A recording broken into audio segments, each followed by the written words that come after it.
Nós vamos ler a palavra de Deus na carta aos Romanos, capítulo 2, o verso 17. Nós estamos estudando essa carta aos Romanos, à luz desse tema, palavras textuais do apóstolo Paulo, não me envergonhe do Evangelho. E estamos estudando a partir de uma lógica, de um entendimento dessa carta. Que é nesta carta de Paulo aos Romanos, que é também chamada o Evangelho segundo o apóstolo Paulo, o fio de ouro que amarra todos os argumentos e todas as revelações dessa carta é esta compreensão de que Deus está nos levando de um estado de ser a outro estado de ser. A Bíblia apresenta dois paradigmas de humanidade, Adão e Cristo. A carta aos Romanos é esse caminho de como Deus nos leva de Adão até Cristo, daquilo que tenho chamado de um bonequinho de pano a um ser humano de verdade. E aqui nesse capítulo 2, a partir do verso 17, ele vai nos colocar diante de uma situação que eu chamaria a ilusão dos religiosos. Ele vai falar aos bonequinhos de pano que não acreditam que são bonequinhos de pano, ou ele vai falar a respeito, e para pessoas que estão iludidas e enganadas a respeito de si mesmas, e vai sugerir, inclusive, que o espaço e o contexto de maior possibilidade de auto-engano, no que diz respeito à nossa relação com Deus, é o espaço religioso. Então Paulo aqui, o apóstolo, está falando com os religiosos de seu tempo, os judeus, e está falando conosco também. Diz assim a palavra de Deus, Romanos 2,17. Ora, você leva o nome de judeu, apoia-se na lei e orgulha-se de Deus. Você conhece a vontade de Deus e aprova o que é superior, porque é instruído pela lei. Você está convencido de que é guia de cegos, luz para os que estão nas trevas, instrutor de insensatos, mestre de crianças, porque tem na lei a expressão do conhecimento e da verdade. E então, você que ensina aos outros, não ensina a si mesmo? Você que prega contra o furto, furta? Você que diz que não se deve adulterar, adultera? Você que detesta a idolatria ou ídolos, rouba-lhes os templos? Você que se orgulha da lei, desonra a Deus desobedecendo a lei? Pois como está escrito, o nome de Deus é blasfemado entre os gentios por causa de vocês. A circuncisão tem valor se você obedece à lei, mas se você desobedece à lei, a sua circuncisão já se tornou incircuncisão. Se aqueles que não são circuncidados obedecem aos preceitos da lei, não serão eles considerados circuncidados? Aquele que não é circuncidado fisicamente, mas obedece à lei, condenará você, que tendo a lei escrita e a circuncisão, é transgressor da lei. Não é judeu quem o é apenas exteriormente, nem é circuncisão o que é meramente exterior e física. Não. Judeu é quem o é interiormente, e circuncisão é a operada no coração pelo Espírito e não pela lei escrita.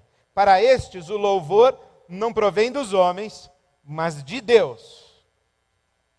Agora há uma outra possível tradução, eu vou ler para você. Presta atenção, vê se não faz sentido.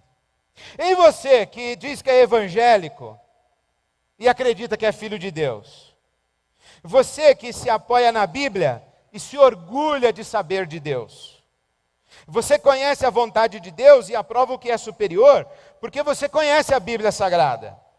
Você está convencido de que é guia de cegos, luz para os que estão em trevas, instrutor de insensatos, mestre de crianças, porque tem na Bíblia Sagrada a expressão do conhecimento e da verdade. E então, você que é evangélico, que ensina os outros, não ensina a si mesmo?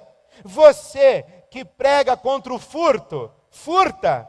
Você que diz que não se deve adulterar, adultera? Você que detesta ídolos, rouba-lhes os templos? Você que se orgulha da Bíblia Sagrada, desonra a Deus desobedecendo aquilo que você sabe que a Bíblia diz?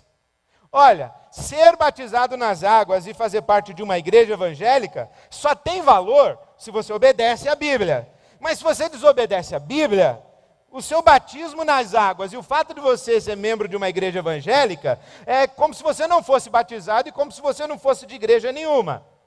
Se aqueles que não são evangélicos e nem batizados obedecem aos preceitos da Bíblia, não serão eles considerados como se tivessem sido batizados e como se fossem do Evangelho? Aquele que não é batizado fisicamente, nunca desceu as águas do batismo, mas obedece à Bíblia, vai acabar condenando você, seu evangélico, que conhecendo a Bíblia e tendo sido batizado nas águas, é um transgressor da Bíblia. Quero dizer para você que não é filho de Deus quem é evangélico, necessariamente. Ou que quem é evangélico não é necessariamente filho de Deus. Ou quem foi batizado nas águas não é necessariamente filho de Deus.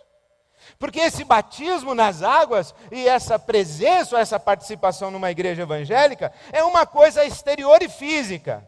Não, isso aí não tem muito valor necessariamente. Filho de Deus é aquele que o é interiormente e que passou por um batismo espiritual promovido pelo Espírito Santo. E esses aí, só Deus mesmo é que sabe quem são. Amém? A palavra de Deus é impressionante. Faz sentido? Pois é. E essa palavra aqui salva a gente. A gente quem? A gente que pensa. Porque, confessa comigo que você conhece uns crentes que você acha que devia ir para o inferno. E você conhece uns não crentes que você acha que devia ir para o céu. Fala a verdade. Quantos aqui conhecem crente que... Não vou falar isso. Porque esse é o nosso grande dilema. São pessoas que dizem que conhecem a Deus, são pessoas que cumprem todos os ritos da nossa religião, porque nós somos religiosos, nós somos cristãos de tradição protestante reformada, nós somos uma igreja evangélica, e mais, nós somos uma igreja batista. Então nós somos cristãos, reformados, protestantes, evangélicos batistas. É muito título religioso, deu para entender? Nós somos tudo isso. Mas nós conhecemos pessoas que a gente fala assim, não é possível que esse cara vai estar no céu, e a gente olha para outros que não tem sequer uma confissão religiosa, que não tem uma prática religiosa, na verdade, pessoas que são ignorantes a respeito do Evangelho, pessoas que são ignorantes a respeito de Jesus, pessoas que não cantam as músicas que nós cantamos, não fazem as orações que nós fazemos, não leem a Bíblia, não dão dízimo na igreja, o que é uma pouca vergonha. E essas pessoas, elas são maravilhosas. Elas são extraordinárias. Nós falamos assim, esse é um ser humano que não é possível que Deus mande esse cara para o inferno. E o que é bom para você, se você pensa assim, porque eu digo que eu penso, é que o apóstolo Paulo também pensava. E ele então fala a respeito dos religiosos, e ele revela uma intuição que não é só dele, é quase que universal, porque é também sua, é minha, e é, por exemplo, de mentes ou de corações muito honestos e que se colocaram diante de Deus. Por exemplo, Gandhi. Quando Gandhi conviveu com os cristãos ingleses na Índia, Gandhi disse o seguinte aos cristãos: eu aceito o seu Cristo, mas não aceito o seu cristianismo, porque vocês falam de Cristo, mas vivem de maneira muito contrária a tudo que Cristo ensinou. O Paulo apóstolo, se estivesse ao lado do Gandhi, ia dizer: eu sei do que você está falando, eu conheci um pessoal assim também. Nietzsche, por exemplo, que é chamado o filósofo da morte de Deus, ele diz assim: se mais remidos se parecessem os remidos, mais fácil me seria crer no Redentor. Está dando para ouvir? Lá no fundo, como é que está? Está ruim? Aumentar o som um pouquinho. Deu? Melhorou? Vou repetir então Nietzsche. Se mais remidos se parecessem os remidos, mais fácil me seria crer no Redentor.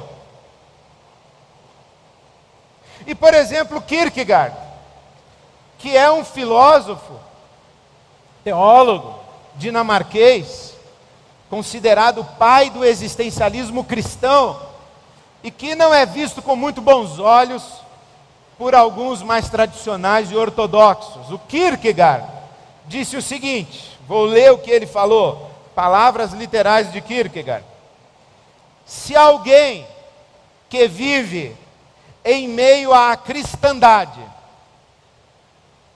sobe até a casa de Deus, a casa do verdadeiro Deus, e ora, mas ora num falso espírito, e alguém que vive numa comunidade idólatra,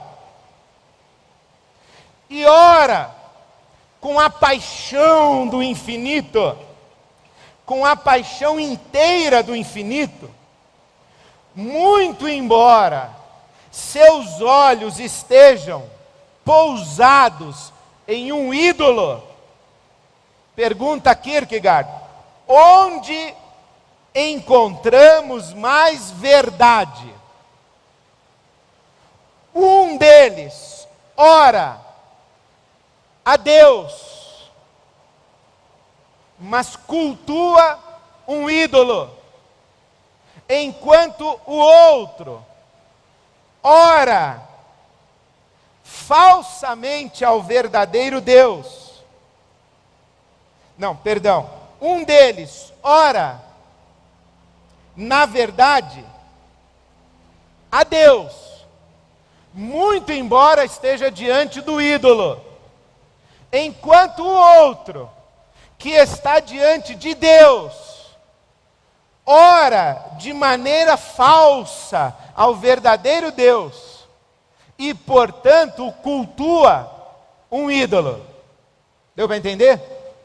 Você está diante de Jesus, mas como quem está diante de um ídolo, enquanto o outro está diante de um ídolo, como quem está diante de Jesus. Onde há mais verdade? Pergunta Kierkegaard. Não é difícil entender por que os ortodoxos não gostam muito de Kierkegaard. É porque os ortodoxos talvez também não gostem muito de ouvir o que o Paulo tem a dizer. E não gostem muito de ouvir, nem mesmo, o que os profetas do Velho Testamento tinham e tiveram e disseram. Tinham a dizer e disseram. E não gostam de ouvir, provavelmente, o que Jesus disse. Jesus disse algumas coisas muito complicadas. Por exemplo, Jesus contou a parábola do fariseu e do publicano. Um homem religioso, comprometido com a sua experiência religiosa, ora a Deus dizendo: graças te dou por ser quem sou, porque sou melhor do que todo esse pessoal aqui, inclusive melhor do que esse publicano, desse cobrador de impostos, esse corrupto. Jejuo 2 vezes na semana, a lei de Moisés mandava jejuar 1 vez por ano. O cara jejuava 2 vezes por semana. Dou o dízimo de tudo que tenho, frequento a sinagoga todo sábado, enquanto o outro Não frequentava a sinagoga, não dava dízimo, era corrupto, etc, etc. Olha para si mesmo, e aquilo que vê em si mesmo faz com que ele não tenha sequer a coragem de olhar para Deus, e simplesmente pronuncia: Senhor, tem misericórdia de mim, que eu sou pecador. Jesus diz: onde há mais verdade, é nesse pecador. Ou, por exemplo, Mateus capítulo 21, quando Jesus conta a história de 2 filhos de um homem. Ao primeiro filho, o homem disse: vai trabalhar na vinha. E o filho disse: eu vou. Mas não foi.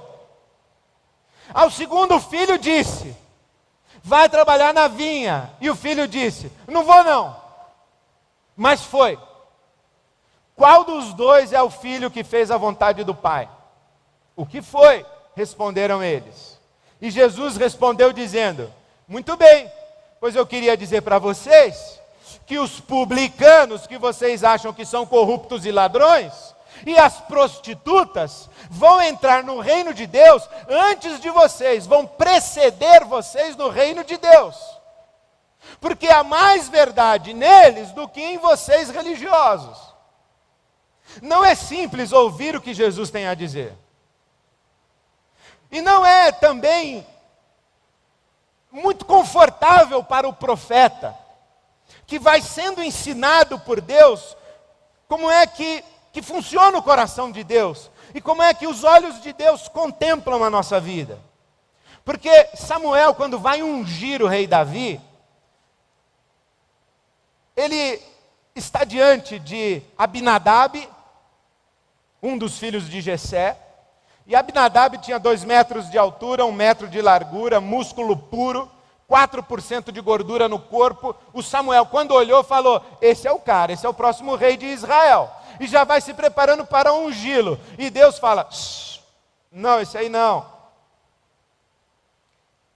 Aí Samuel olha para Jessé e diz: tem mais um filho? Tenho. Eliabe, pode entrar. 2 metros e 10, 1 metro e 10 de largura, 2% de gordura no corpo. O Samuel falou: ah, está explicado, é esse. Foi subir na cadeirinha para ungir o cara? Também não é. E Samuel olha para Deus e fala: então qual que é? E Deus fala: não olhe para a aparência do homem. Os meus olhos não veem o que está diante dos olhos. Os meus olhos não veem o que todo mundo vê.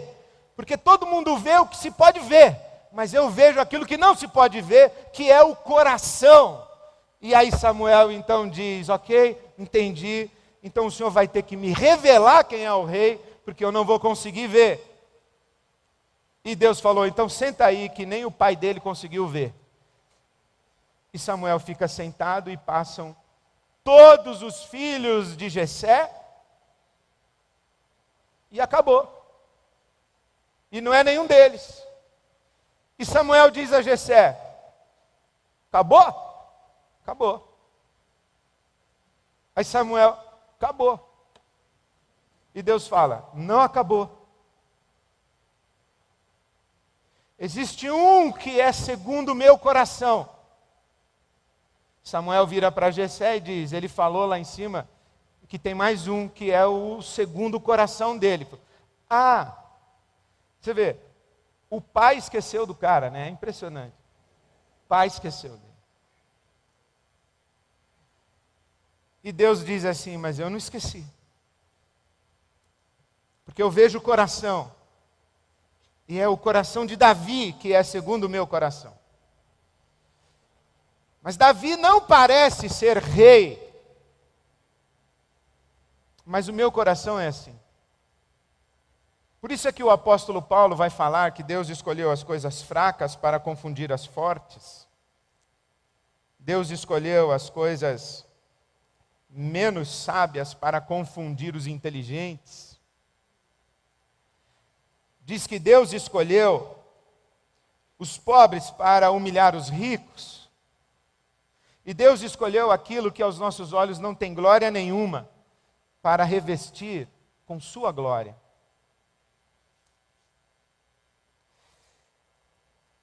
Por isso é que lá no último dia, Jesus vai chegar diante de alguns e dizer assim: o que vocês estão fazendo aqui? Não conheço vocês.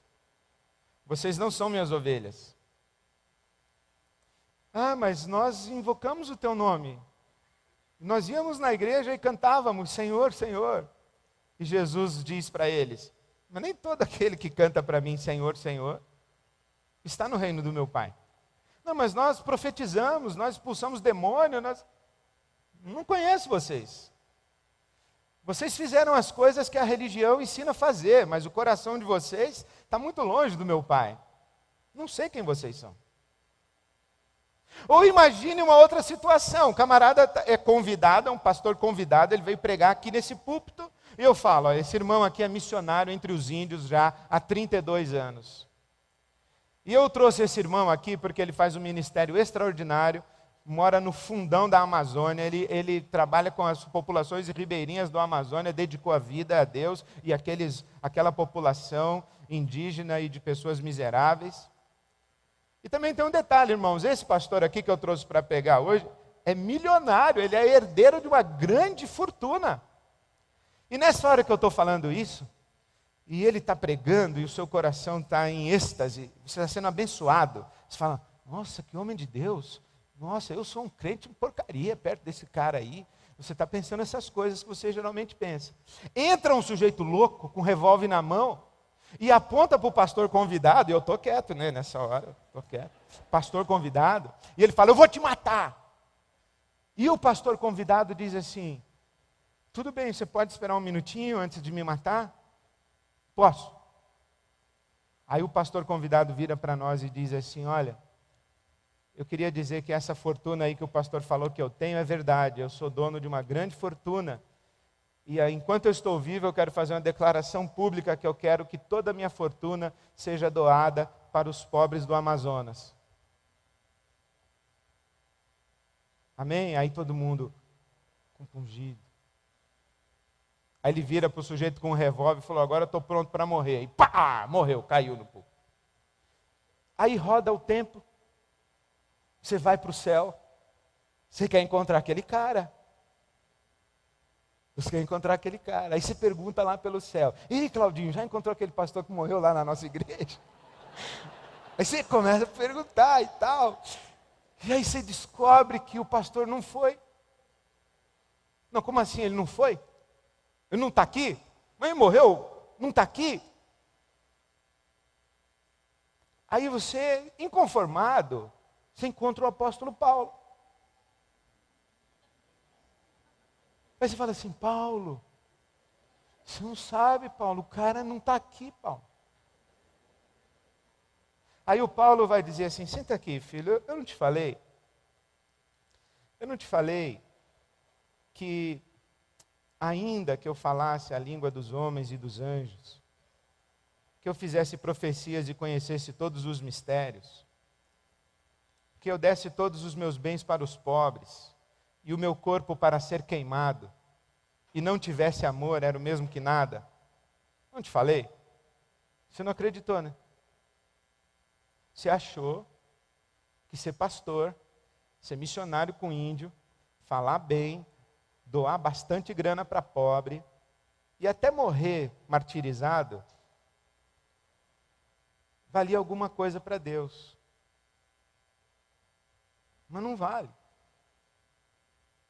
A menos que isso tudo que foi feito tenha sido revestido por uma obra que só o Espírito Santo de Deus pode fazer no nosso coração.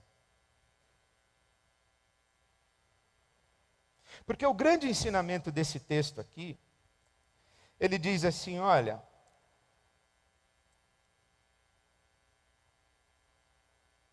não é a sua experiência religiosa que tem valor. É a obra do Espírito Santo de Deus dentro de você. E a gente fala, oh, aleluia, finalmente. Que bom que a Bíblia falou isso. Porque tem pessoas que têm a mesma experiência religiosa que nós temos, e a gente fala assim, esse pessoal acho que ainda não entendeu nada, sabe tudo de religião, mas não tem o coração de Deus. E tem algumas pessoas que têm o coração de Deus e não sabem nada de religião. Aí a gente olha para o céu e fala assim, Senhor, e como é que fica? E Deus fala, vamos deixar que eu estou cuidando. Eu sei quem é quem. Eu sei quem é meu filho, quem não é. Eu sei quem é Adão e quem é Cristo. Eu sei. E isso, pelo menos para o meu coração, no primeiro momento me dá um alívio. Porque eu falo, ainda bem que Deus não era mesmo possível que Deus pegasse o rol de membros das igrejas evangélicas e transformasse em livro da vida. Ia ser um céu muito complicado. Mas depois, isso traz para mim algumas questões e algumas perguntas. É que eu falo assim, Deus, então quer dizer que a minha experiência religiosa não... Aí Deus fala, não... Então o que eu preciso é da tua obra no meu coração e o teu Espírito Santo mexendo em mim. Deus fala isso. Isso é possível, Senhor? Ele diz,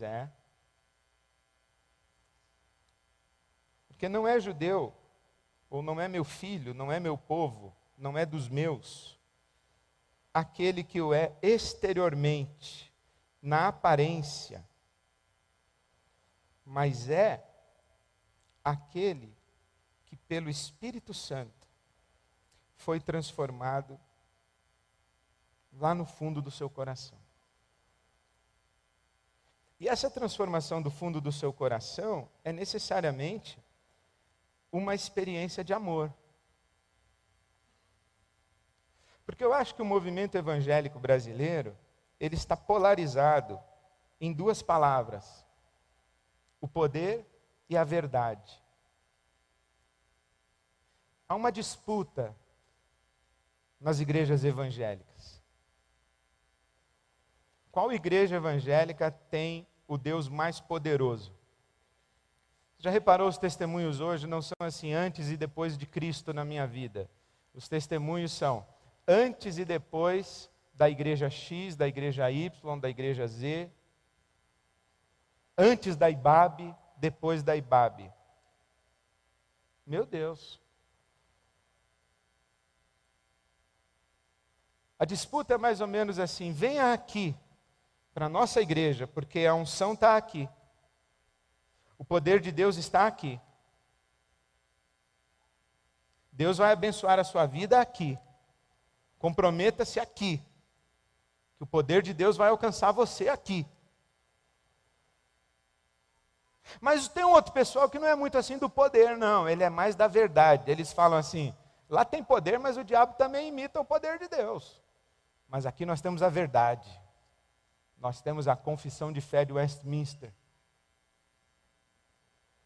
Temos a declaração doutrinária da Convenção Batista Brasileira. Aqui nós entendemos a Bíblia, nós sabemos a teologia correta, a doutrina correta. Rubem Alves tem um livro publicado em 1979 que vale ainda hoje como se tivesse sido escrito ontem. Protestantismo e Repressão, em que ele descreve protestantismo de reta doutrina.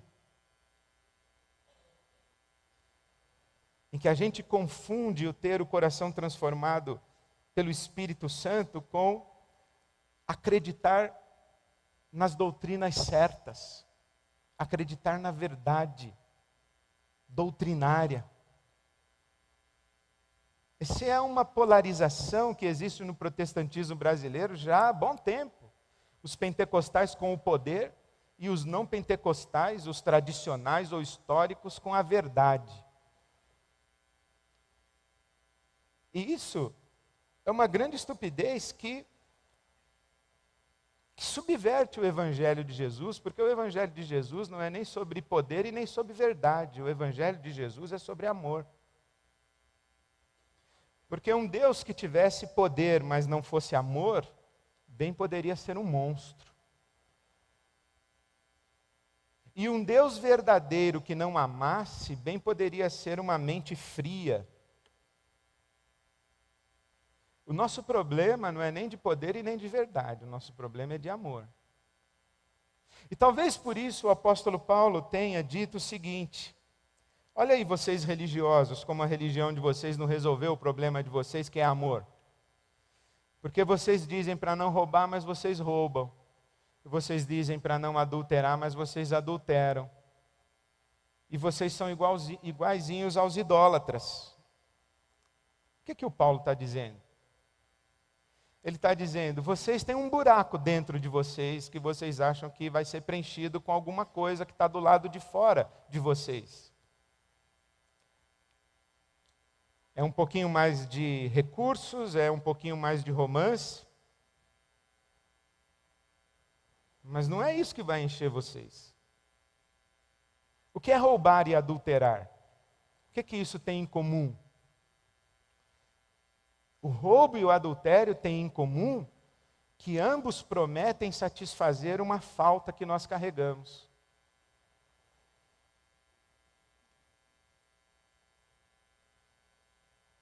Eu vou estender a mão para pegar aquilo que não é meu, que legitimamente não é meu.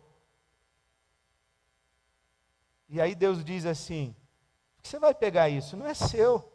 Não, mas eu estou precisando muito. Senhor, mas eu estou muito carente. Eu tenho necessidade disso. Eu acho que eu não consigo viver sem isso. E aí o Espírito diz assim, mentira. Mentira. Primeiro que você consegue viver sem isso, porque não é isso que resolve a sua vida. Segundo, é que isso aí está mentindo para você e você está acreditando. Isso significa para nós que no fundo, religiosos ou não religiosos, evangélicos ou não evangélicos, todos nós aqui temos um problema. E é um problema dessa carência, dessa falta que mora dentro da gente. E a gente está diante de duas alternativas. Ou a gente ama a Deus, que concede os desejos do nosso coração, ou a gente ama os desejos do nosso coração e acaba transformando Deus num ídolo. E não importa se você é religioso ou se você não é. Não importa se você está na macumba, na igreja evangélica, na igreja católica romana.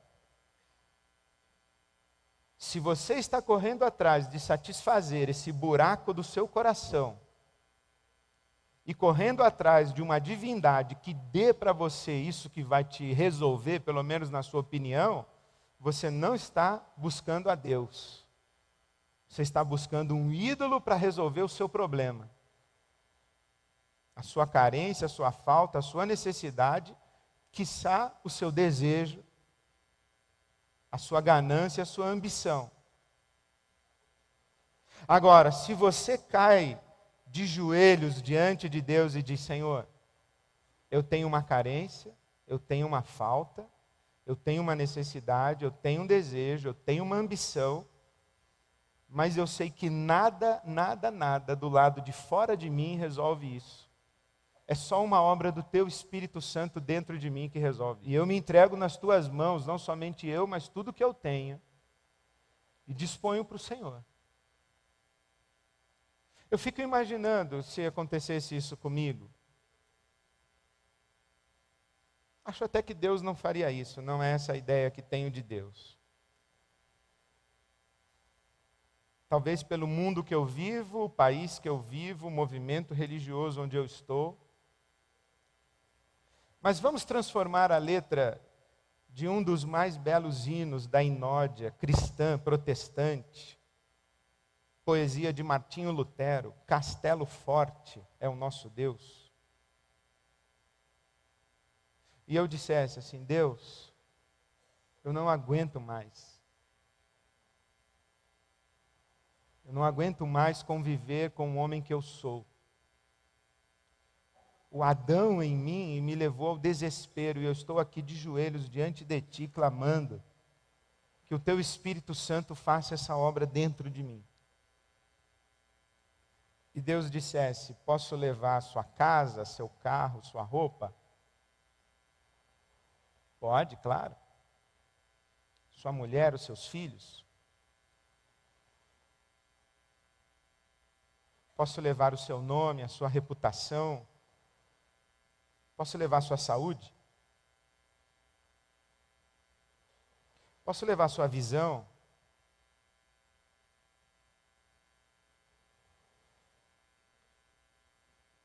Você quer me conhecer mesmo? Posso levar tudo? Porque a Bíblia Sagrada não conta a história de um homem com quem aconteceu isso? E que ao final de sua experiência, ele diz a Deus: antes eu te conhecia de ouvir falar, mas finalmente os meus olhos te veem. Jó. É como se Deus estivesse falando assim: deixa eu entender uma coisa, você quer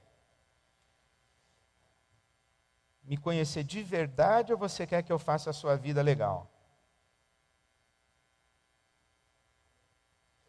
Aí eu digo assim: Senhor, eu quando fui para a igreja evangélica que eu dou o dízimo lá todo mês, eu estava mais afim dessa parte aí da vida legal.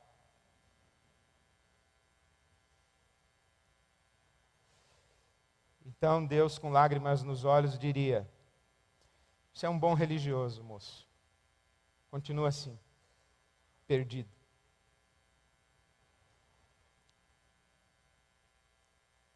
Aí eu volto, caio de joelhos e Deus diz: você quer me conhecer mesmo ou você quer que eu faça da sua vida uma vida legal? Eu digo assim: Senhor, eu desesperei de tudo, estou aos pés da cruz, e eu digo: arranca esse Adão de dentro de mim e me transforma à imagem do teu filho. Aí Deus diz: muito bem, agora a gente começa a conversar. E como diz a palavra de Deus, a intimidade do Senhor é para aqueles que o temem. E Deus diz assim para mim: a sua vida está na minha mão, posso fazer o que eu quiser? Eu digo: sim, Senhor, o Senhor pode fazer o que o Senhor quiser. Pode ser que as pessoas em volta de você, elas comecem a achar que você é um fracassado e um derrotado. É um pecador desgraçado, é um cínico, é um falso, é uma farsa. Aí eu vou dizer: mas Senhor, eu já não me importo mais com o que os outros pensam de mim. Eu já não me importo mais em receber o louvor dos homens. O que eu quero mesmo é que o Senhor olhe para mim e diga: aí está um filho meu, em quem eu tenho prazer. E que o Senhor diga para mim, na intimidade do meu coração: você é o meu filho amado, em quem eu tenho prazer. Essa experiência está muito além de qualquer experiência religiosa que a gente possa ter. É triste ver como o nosso país está se tornando cada vez mais religiosamente evangélico e trazendo para dentro dos templos evangélicos um monte de Adão com um verniz da cristandade. Eu peço a Deus que esse nosso contexto seja um contexto em que nós legitimamente estejamos a fazer a oração, dizendo: Senhor, transforma-nos de Adão em Jesus Cristo. A nossa vida está nas tuas mãos. Faz uma obra do teu Espírito dentro de mim, dentro de nós. E nós não nos importaremos com o que estiver acontecendo do lado de fora. Porque saberemos e viveremos e estaremos a experimentar que a tua graça basta. E que a tua graça é melhor que a vida. Eu oro a Deus por você e por mim. Que Deus, quando percorrendo a terra, como diz a palavra de Deus, que os olhos do Senhor percorrem a terra, procurando aqueles cujos corações são inteiramente dele, para mostrar-se forte no dia da angústia. Eu oro a Deus que quando Deus percorrer a terra com os seus olhos, encontrem a você e a mim, não entre os religiosos iludidos, mas entre aqueles que são de fato filhos de Deus, em Jesus Cristo nosso Senhor. Amém. Vamos ficar em pé e vamos cantar a Deus a obra de Jesus e o que Jesus quer fazer conosco. Amém.